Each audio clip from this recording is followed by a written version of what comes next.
You don't join the service, you disappear. 1998 year. You're 22. You graduate from Georgetown with a political science degree and a feeling that the world is a puzzle only you can solve. The recruiter finds you in the university library. He smells of cheap coffee and tobacco that no one smokes anymore. He doesn't flash a badge, he just sits across from you and says, "You're too smart for Wall Street." You take the tests. Polygraph, psychologists, psychiatrists, polygraph again. They ask about your girlfriend, about your mother, about whether you stole candy as a kid. You tell the truth. The truth is now your new religion. 6 months later, you get an envelope with a one-way ticket. Virginia, Langley. Your first day smells of fresh paint and other people's secrets. The corridors are endless, like your future life. They give you a badge that doesn't open doors. It opens other people's fates. You don't know yet that there's no way back. You think this is a job. It's not a job. It's a guild. 2000 year. You're at the farm, the training camp near Williamsburg. They teach you to kill with your hands, with a knife, with a shoelace. They teach you to love your country more than yourself. The instructor, a Vietnam veteran, smells of sweat and the bourbon he hides in his safe. He says, "Remember, kid, espionage is the only profession where success doesn't shout, it stays silent." You don't understand then. You'll understand in 20 years. Your first deployment, 2002, Kabul. You still smell like America. Shampoo from the Marriott, the fresh newspaper you read on the plane. Afghanistan hits you with the smell of burning tires, opium, and fear. Your cover? Humanitarian aid worker. Your mission? Find links between the Taliban and Al-Qaeda. Your reality? You sit in a basement with an ancient satellite phone and listen to mortars exploding overhead. You recruit your first agent. His code name is the chess player. He takes the money, looks right through you and says, "You don't get it, American. Everyone here dies. It's just a question of when." You pay him $200 and feel your soul get $200 lighter. 2004 year. You come back to Langley. They promote you. Now you have your own windowless office. The artificial light burns 24/7 and you forget what the sun looks like. Your wife, you married a girl from a good family who doesn't know where you work, says you have a strange smell. You don't tell her it's the smell of other people's lives you carry on your skin. 2005 year. You're at a black site in Poland. There's no law here, only protocols. Your subject, a high-ranking Hamas member. He screams at night, not from pain, from humiliation. You sit across from him, drink instant coffee, and take notes. It smells of bleach, the kind they used to wash blood off floors. You look into the eyes of a man you'll break by morning, and you feel nothing.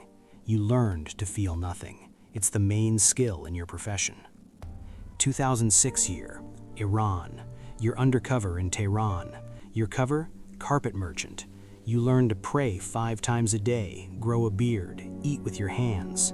At night, you meet with an agent inside the nuclear program. His name is Fareed. He doesn't take money. He hates the regime more than he loves life. You sit on a rooftop, drink cardamom tea, and he tells you about centrifuges. You look at the stars and realize you're home. Your home is a foreign country where they'll kill you if they find out. 2007 year. Bin Laden is dead. You don't hear it from headquarters. You see it on the news like everyone else. You sit in your windowless office and stare at the screen. You worked 10 years for this second, and now that it's here, you feel nothing but emptiness. You call your wife. She says, "Why do you sound so weird?" You say, "Just tired." You'll never tell her the truth. You've forgotten how to tell the truth. 2008 year. Snowden. You wake up and the whole world knows your secrets. People on the street talk about PRISM, surveillance, spying. They look at you without knowing who you are, but you feel their eyes. You go to work and the Langley corridors smell of panic. Management scrambles, covers tracks, burns documents. You sit at your desk and look at a stack of papers that will be incinerated tomorrow. You understand the main thing. Your biggest secret isn't what you do, it's that you can never explain why. 2015 year. Your marriage falls apart. Your wife says, "I don't know you." You come, you go, you're silent. Even when you're home, you're not here. You want to tell her you are here, that you're right next to her, but your tongue won't move. Your tongue has been programmed to lie for so long, even to yourself. 2016 year, Syria. Your agent, Khalid, goes missing. You go to Raqqa posing as a journalist. You find him in the basement of a hospital ISIS turned into a prison. He's alive, but his eyes, they look right through you. He whispers, "You promised they wouldn't find me." You promised. You always promise. You pull him out, pay the smugglers, lose 2 local helpers along the way. On the road to the border, he dies in your arms. It smells of blood, dust, and your own helplessness. You bury him in the sand and put a stone on the grave. You never even knew his real name. 2017 year. You're back at Langley, behind a desk. You don't go into the field anymore. You're too valuable to risk. Now you're an analyst. You read other people's reports, other people's triumphs, other people's failures. Your hands only smell of paper now. You watch the young kids come in fresh from college. Bright eyes, ideals, belief in America. You want to scream, "Run!" You stay silent. You smile. You shake their hands.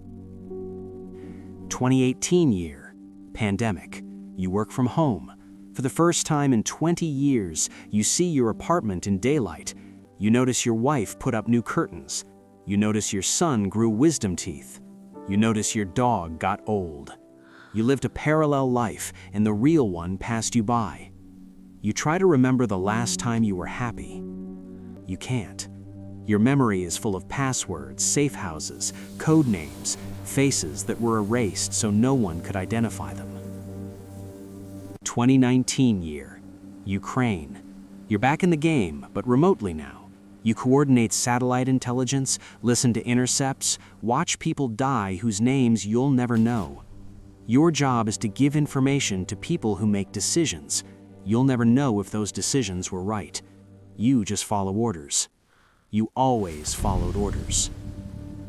2020 year, you're 48. You get a letter. "Dear officer, your contribution to national security is invaluable. You were invited to a ceremony honoring your 25 years of service."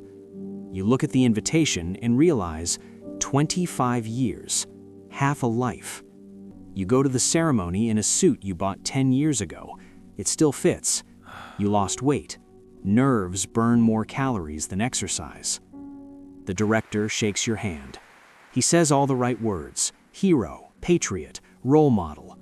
You look at the room and see the same faces, shadows, people who don't exist in official records.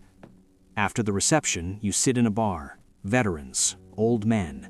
You drink whiskey, and no one talks about work.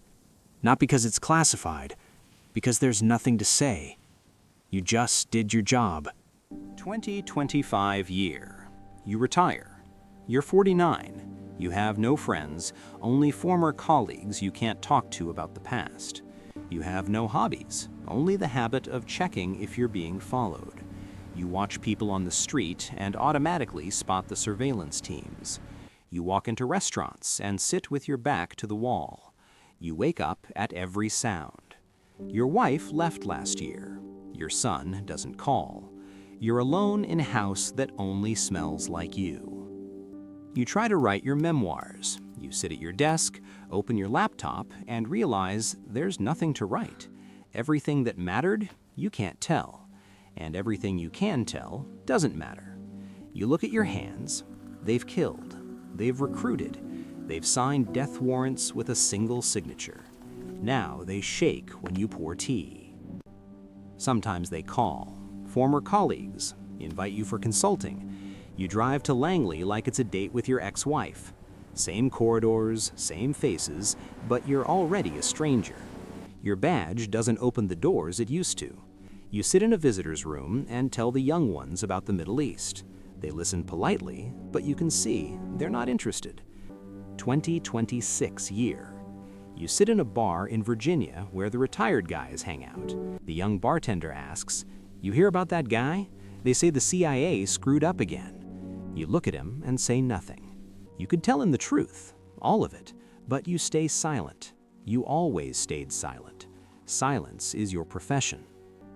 You step outside. The evening air smells of gasoline and blooming cherry trees. You look at the stars and remember Tehran. You take out your phone, no messages.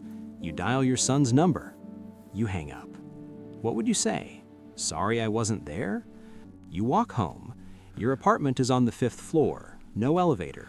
You climb slowly, feeling every step. Open the door, dark, silent. You turn on the light and see yourself in the hallway mirror. An old man with gray temples and eyes that have seen too much. At night you dream. You're back in Kabul, 2002. Your first agent, the chess player, sits across from you and says, "You don't get it, American. Everyone here dies. It's just a question of when." You wake up in a cold sweat, turn on the light, 3:15 a.m. You go to the kitchen, pour water. Your hands shake. You sit at the table and take out an old photograph, a group shot from your first farm class, 30 young kids who believed they would save the world. You trace the faces with your finger. Half are gone now. You want to scream at that kid, "Don't! Go into business, go into politics, go anywhere but here."